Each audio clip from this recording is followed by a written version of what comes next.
Unidad y armonía, que es lo que todos deseamos en nuestra vida. Pero bueno, también en el diseño es algo muy deseable. La unidad se alcanza cuando tanto la relación como el acomodo entre los diferentes elementos de una composición crean una sensación de unicidad. ¿A qué voy con esto? Entras a un sitio, pensemos en un sitio, y entras al homepage y te da la impresión de que es un sitio muy formal, todo está de una manera. Te vas a una sección y totalmente diferente, otra tipografía, otros colores, otro manejo del espacio, otras proporciones. Luego te vas a otro lado y pasa. Realmente pareciera un caso exagerado, pero pasa. Que no, o a veces es porque lo diseñaron diferentes personas y nada más los integraron y nadie se dio la tarea de darle una arreglada general, o no, nadie estaba pensando que era parte de un todo. Debemos siempre pensar, como siempre les digo, creo que lo he dicho bastantes veces, el contexto, como el caso de uso. Cuando una persona llega a tu solución o a tu producto o a tu página, ¿qué más va a ver o qué más podría ver? ¿A dónde va a dar más clic? Si tú estás dentro de un sitio, la persona siempre debe de saber que está dentro del mismo lugar. En el mundo material, cuando tú entras a un edificio, pues todo el edificio está contenido. Entonces tú sabes que estás en el mismo lugar. Pero ¿qué pasaría si abres una puerta y de repente, jardín que no esperabas, ¿no? O la puerta del precipicio. Muchas veces ese tipo de experiencias las tenemos en los sitios en el mundo digital, en el cual estás en un lado, te metes ya sea porque se unieron las dos compañías y una compró la otra y no se tomaron a la tarea de unificarlas, pero no, parecen lo que vienen de lugares diferentes, parecen que tienen objetivos diferentes y pues eso rompe la experiencia. Entonces la unidad es que todo se vea como parte de lo mismo, que lo que me sirve para lo mismo se vea igual. Eso también es súper importante. Si hay un botón que te va a servir para comprar, imagínate que en un lado se ve de una forma, en otro lado se ve de otra. La gente se confunde y no sabe qué es para qué.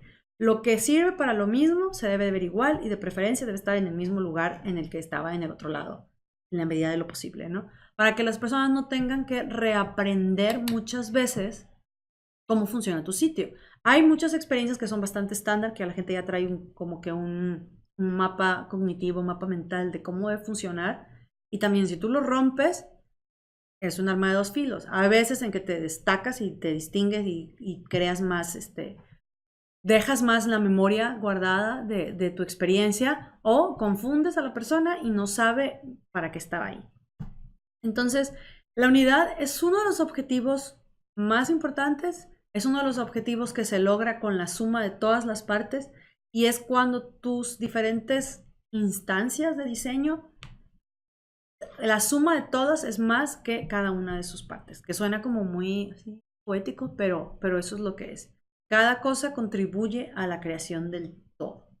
Entonces es entender todos los puntos y ver de aquí a dónde se va, ¿no? Y también muchas veces es entender cuál es el estándar tanto de la industria en la que te encuentres o de tu competencia.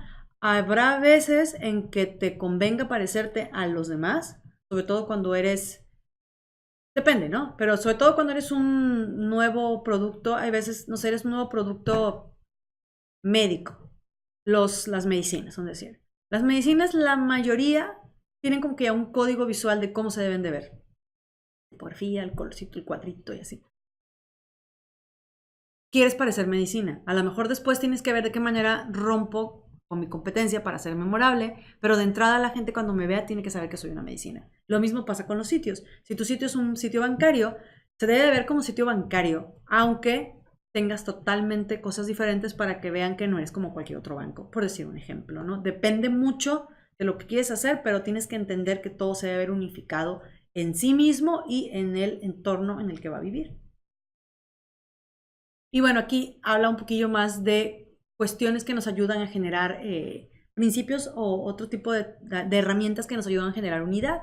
Y bueno, las hemos estado viendo, que es, si yo quiero que algo se vea unificado, pues muchas veces es que esté junto, es la proximidad, que se vea parecido, que es la similitud, es que se vea que es la continuación de otra cosa. Muchas veces el tema de repetir elementos nos ayuda a crear unidad. Por ejemplo, header y footer. Si cada vez que yo doy clic en una diferente página, el head y el footer están todos diferentes, no hay unidad. Necesito ciertos patrones que se estén repitiendo a lo largo de toda mi experiencia para que yo diga, sigo en el mismo lugar, no me he salido de esta página. Sobre todo en tipos de experiencias más sensibles en el que pues tienes que saber que tu información está segura, está todo bien, que todo esté igualito. Y el ritmo, ¿no? Que vamos a hablar de él más adelante. Pero bueno, como todo, siempre está al otro lado de la moneda. Cuando todo está demasiado parecido, cuando todo está demasiado igual, pues se vuelve aburrido. Y como les decía, no hay cosa más fea que lo aburrido, ¿no? Y lo aburrido nadie se acuerda, el aburrido nadie quiere volver, lo aburrido es algo que debemos tratar de evitar. Entonces, tratar de balancear la unidad con la variedad es uno de los retos más fuertes. Porque si bien tienes que tener elementos que indiquen que estás dentro de la misma experiencia, también piensa que si ya dio 3 clics y todo está idéntico, no vas a saber distinguir cuál fue una, cuál fue otra. Entonces, aquí hay muchos recursos que se utilizan, todo depende del contexto, todo depende de tu objetivo, todo depende de tu audiencia, pero la mayoría de las veces es algo que le llamo descansos visuales o rompimientos de cierto tipo de información. Traes de que noticia, noticia, noticia, noticia, noticia, bueno, de repente imagen grande, texto con branding, cosas así que te rompan un poco dentro del mismo lenguaje, pero es utilizar elementos, alternarlos y es como, pues, como el ritmo musical, ¿no? Es repetición, pero de repente son también rupturas o alternancias que crean como que te despiertan, ¿no? y que vuelves a entrar en el mismo ritmo. Bueno, aquí tengo unos ejemplos de unidad de diferentes tipos. Si se dan cuenta en el ejemplo de la izquierda, la gama cromática de las fotografías, el manejo del espacio, están creando, o sea, si yo veo esta primera parte nada más y luego le doy scroll, todo se sigue viendo como que de la misma familia. Entonces, a eso es a lo que voy. Aquí, bueno, es un sitio que las fotografías fueron curadas o fueron seleccionadas de una manera que conservan el mismo estilo fotográfico y eso ayuda a crear unidad. Hay muchos otros recursos. ¿Qué pasa? Hace poco tuvimos un cliente que tenía fotografías muy diferentes entre sí. ¿De qué manera las unificamos? Bueno, hay muchos tratamientos, desde pasarlas todas a blanco y negro, que muchas veces es una solución, otras veces no es una solución, desde utilizar el mismo tratamiento gráfico como una capa de overlay con cierto color para que todas se vean dentro del mismo. Hay muchas maneras de hacerlo, pero es tratar de buscar ese lenguaje común que deben de tener los elementos en tu sitio. El de medio, si se dan cuenta, es el uso de blanco y negro, la distribución, la manejo de... Aquí podemos ver una retícula muy clara, se dan cuenta que tenemos 3 elementos, bastante geométrica. Pero, nuevamente, dependiendo de donde tú estés, te sigues sintiendo en el mismo lugar. Lo mismo pasa con este caso. Y este caso es un caso diferente, lo puse por eso mismo, porque aunque es más dinámico y tiene diferentes colores, pues todo está unificado, aunque sea... No estoy poniendo el ejemplo nada más del homepage.